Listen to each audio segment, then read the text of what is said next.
Do you do your own oil changes? You do? Good for you. I'm going to show you just how easy and or cheap and or expensive it is to do in a Mazda MX5 Miata ND. Stay tuned. I'm Mr. Miyada. Welcome to the channel.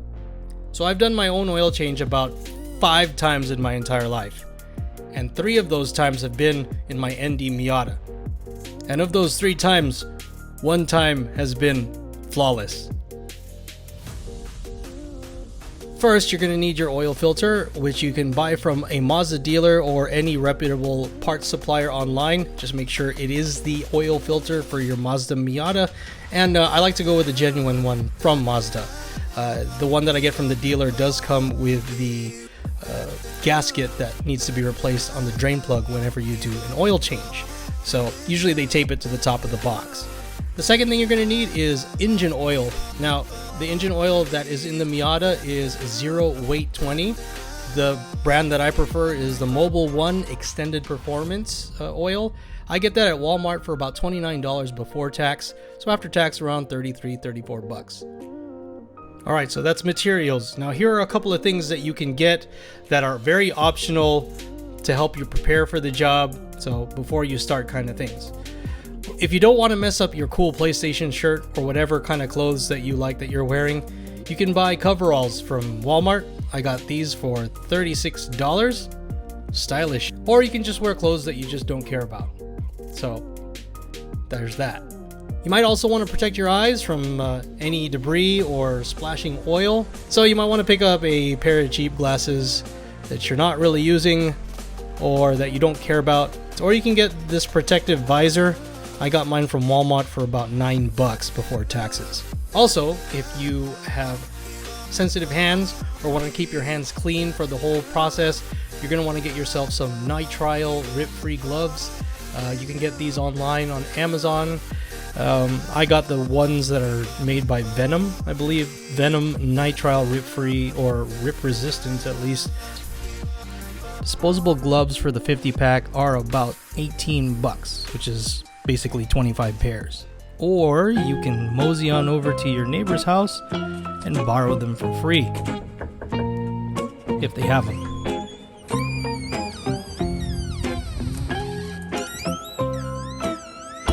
Again, completely optional. You could definitely do the job without these, but you're gonna get messy. Oh, and another thing, shop towels. Shop towels, guys. You're gonna need a lot of shop towels to clean up your messes. Shop towels are about $5 per roll. Also, your neighbor might have these, so check their place for one. So one of the things you're going to want to do, of course, is to lift up the car. To do this oil change, you will need to reach underneath the car and do some of the work down there. I use Rhino ramps. I got these from O'Reilly's. You can get Rhino ramps for about $53 for the pair. Another option is to help your neighbor declutter and just borrow theirs. After you get the front end of the car up, make sure you pull that handbrake so it doesn't roll away. I like to do wheel chucks in the back as another layer of protection, of rollaway protection, I guess. The wheel chucks are super cheap. They're only about $11 over at O'Reilly's. I'm pretty sure you can find one at AutoZone or at your Walmart. Once again, your neighbor may have them. Maybe you can borrow them. Free 99.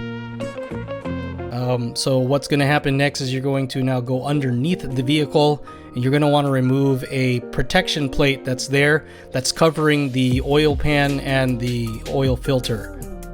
It is secured by 12 bolts. I use a impact driver with a 1/2-inch adapter into a 12mm socket.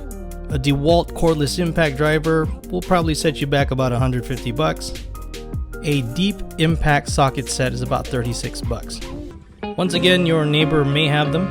Maybe you can borrow them.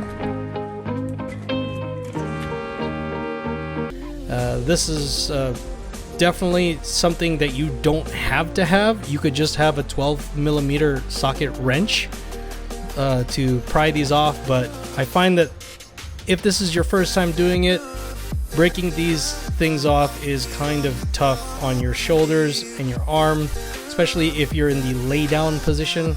Yeah, that's going to be difficult. Now that you've gotten the plate down and out of the way, you're going to need a drain container. This is a Flow Tool drain container that I've used for my oil changes. Flow Tool drain pan is about $17 at the store. Borrowing one is free. Neighbor life. Definitely we're putting the old oil into this thing so that we can later recycle the oil. That is the responsible thing to do. What you do is you lay this drain container down below where the oil is going to be coming out of. So you're going to want to pop this vent hole here and then untwist this red cap, which will expose two holes where the oil will be flowing into to catch. Okay, now that you've got your drain container in place, you're going to want to break loose that drain plug in the oil pan. I use a 17mm wrench. Mine's a socket wrench. You can use whatever you have. These things can be as cheap if you buy the wrench itself for about $8 online. Mine came as part of a 154-piece tool set, Craftsman tool set that my brother-in-law bought me several years ago, so I had it already. But if you don't have it, they have a similar kit for about 100 pieces for about $100 on Amazon that you can pick up. Or you can get one for free from your neighbor. But treat yourself. Come on, treat yourself. You and your car deserve it. Buy the tools. Buy all of them. Affiliate links down below so you can help support me without having to pay me. What I do with the 17mm socket wrench is I will go in and break it loose using the wrench. I'll give it a few turns to loosen the bolt, and then I will just take my hand and slowly undo the bolt. Lefty loosey, right? I'll slowly do it until I think I'm right about where the oil is going to start to seep out. Once it starts doing that, I turn it a little faster to get the bolt out of the way as quick as possible so that the oil can flow freely out into the drain container. I don't want to put my hand or the bolt in the way of the flow of that oil. Again, it will get all over the place if you don't act quick. If you happen to drop the drain plug into the drain container, that's fine. Those holes in there aren't big enough for the drain plug to go all the way into the container.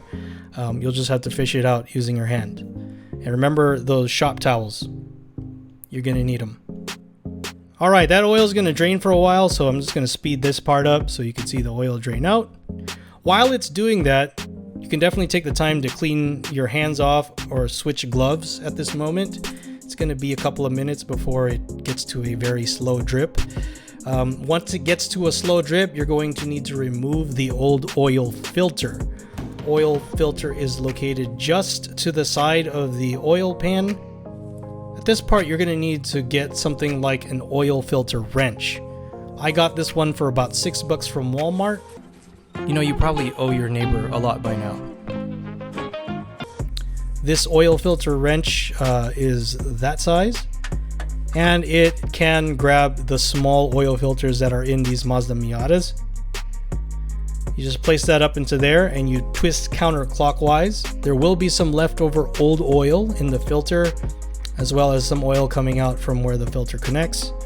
So just break that loose first, and then you can hand loosen it the rest of the way for the turns. Okay, once you have the oil filter off, you can pour some of the old oil that's in there into the drain container. For me, because I'm kind of lazy, I just put the oil filter into the drain container. Again, it's too big to go completely inside of it, but I like to let it just sit there and rest because I won't have anywhere to put it once I take it out and put it on the floor. Next step is to put the drain plug back, but before you do that, you're going to have to remove the old gasket that's on the drain plug. If you have two washers on the drain plug, oil will leak. Oil will leak out of the drain pan. Not so good. Yep, so once you've got the new gasket on there, go ahead and put the drain plug back into the drain pan, screw it on, hand tighten, and once you've feel like you can't hand tighten it anymore, get that 17mm socket wrench back out and tighten it down as much as you can without adding too much force. Like if you just hold the socket wrench in your hand and you give it a good turn until it can't turn anymore, that should be enough. Next, you're gonna want to get the oil filter that we bought from Mazda. Be sure to take off the plastic covering that's on the top. This one says to apply a thin coat of oil to the rubber gasket that's at the opening of the oil filter. I like to do that, as well as pre-fill the oil filter with a little bit of the new oil. Now you will hand turn the oil filter back on to where it mounts, and you can kind of hand spin it once you know the threads have grabbed until you feel the rubber gasket make contact with the surface of the car. Once it's made contact, you're going to want a 3/4 turn more to tighten the oil filter. Not much more. I just use like my hand. So first I'll turn it halfway for a half turn, and then I'll turn it 1/4 of the way for the second turn. Remember those handy dandy shop towels? Well, here's where I like to use them to make sure there's no leftover oil to where I connected the drain plug and the oil filter. I'll just kind of wipe around, and then if I see that the towel is relatively clean and not much oil is getting onto it, I'll know I have a pretty good clean seal for both those initially at least. Alright, if you look at the top of the vehicle, there is a twistable cap there for the oil, the new oil to go into. You'll twist that off, and then we're going to use a funnel. Funnels can be anywhere from $3 to $5, but let's say you just cheap out and get the $3 one. Now, some of you are going to laugh, but this is a truck funnel. This is the only funnel I have. To save even more money, you can borrow it from your neighbor for exactly $0 after tax. Okay, so now we're going to take the brand new oil and pour it into the funnel, into the engine. Now here's my tip. Don't pour all 4.1 quarts into the engine. There's a chance that there's still some leftover oil sitting somewhere, and you don't want to overfill the oil change. So what I do is I will pour it in, and then I will check from time to time, because there's little markers on the side of these oil containers, and the markers indicate how many quarts you've poured in. I'll usually pour around 3 quarts or 3.5 quarts, and then I'll stop at that point, because I want to see when I check the oil level later if I have underfilled it. I don't want to see if I've overfilled it. After I've poured the 3 or 3.5 quarts of oil into the engine, I will take the shop towel and I will wipe again around the drain plug, and I will also wipe around the oil filter, or where it connects to the engine, just to see if any oil is leaking. Remember to close the cap where you put the new oil in. At this point, I also pull the drain container out from under the car, and I go ahead and close up that twisty cap, close the air vent, and I wipe down the drain container. I like to get this really clean because I am going to store this somewhere. I've done about 3 oil changes now on this drain container, so I probably will be taking this in to be recycled. I'll pour it into some of the old oil containers that I bought from the store when I was doing previous oil changes. Alright, now that we've checked for any leaks, I'll go ahead and replace the cover that we removed at the beginning. Again, putting back all 12 bolts to hold the bottom cover in place. Alright, if you use ramps like I do, you're going to want to turn on the car and back her up off the ramps, and then shut the engine off. Next, we're going to check the oil level in the car.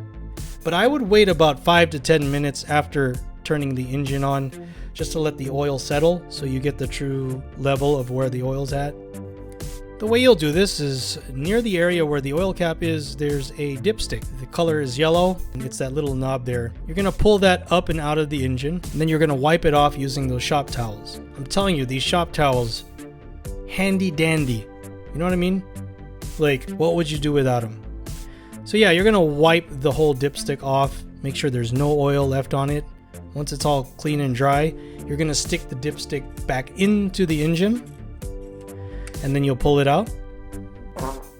And then you're going to check the oil level. Now, there are markings on the dipstick down near the tip. There should be 2 holes, and between those 2 holes there is a line. If you don't see it, just turn the thing over. The line is there. You want the oil to be where that line is. That's like perfect. If you're below the line, meaning closer to the tip, then that means you don't have enough oil in there. If it's underfilled, you're going to want to get your funnel, open the cap, put more new oil into the engine until you get to the desired level. Now, filling over that line, meaning if you see the oil start to creep up past that line, as long as you're between the 2 holes, you should be okay. All right, so if you've added the right amount of oil to your car, go ahead and put the dipstick back in, secure it, and you're pretty much done. It's just that simple. If you've done it 4 times. But if this is your first time, take your time. That's what I'm going to tell you. Take your time. There's a lot of benefits to doing your own oil change. Okay? Saving money is one, because right now the dealers, I think for an oil change on the Mazda Miata, especially the ND, it's getting up there. When I had a Mazda 3, oil changes were creeping up towards $90 per visit. But you're definitely going to save on that. And for me, I felt generally pretty accomplished doing it on my own and not having to rely on a mechanic to do it. Yeah, that feeling of accomplishment, no one can take that from you. No one. And if you're wondering where I learned all this stuff from, I learned it from Tech Talk with Adrian. Let's all go visit Tech Talk with Adrian here on YouTube. He's a car enthusiast related channel. He talks about stuff with cars. He's definitely a Honda/Acura fan. So I learned how to do my oil changes from him. Check out Tech Talk with Adrian. So yeah, let's just take a tally of how much it would cost you if you went all out. So here's the cost of the materials you'll need for every single oil change. So that's going to be fixed every time you do it. Here are all the optional things that you can buy to make your life easier and a lot cleaner. So let's say you bought everything, that's how much it would cost you initially. But if you were to be able to save at least $45 per oil change after that, it would take you this many oil changes to get your money back. I like to get all of that stuff because I can use it for other things around the house. Building furniture, mounting TVs on walls, working on other parts of your car that require bolts to be loosened and tightened, etc., etc. Or for those of us who are more thrifty, borrowing from your neighbor is also a very free option. And of course, remember to return all the things you borrowed from your neighbor back to your neighbor. Maybe offer to change their oil. I don't know, it's up to you. You can also just do your oil change at your neighbor's house to avoid involving the authorities. If you're gonna do your own oil changes, good on you. If not, I understand. Sometimes we do need the dealer because life's too busy. Maybe you're way too busy to take an hour or so to do your own oil change. Maybe you'd rather sit in the dealership and stare at the new Miatas that come off the line. Yeah. But yeah, there you go. Gang, thank you for stopping by. If you enjoyed the video, if you learned anything from it, definitely give it a thumbs up. Don't forget to subscribe. I am coming out with more videos this year. If you find that there's a method of doing car oil changes that works for you, or if you have techniques that you want to share with the community, definitely leave it in the comments below. I would love to hear what you guys are doing out there for your oil changes, and I'm pretty sure the rest of the community would benefit from some of the stuff that you have in terms of experience. So thank you in advance for hanging out. Love being here with you guys. Until next time, I'm Mr. Miyada. Peace.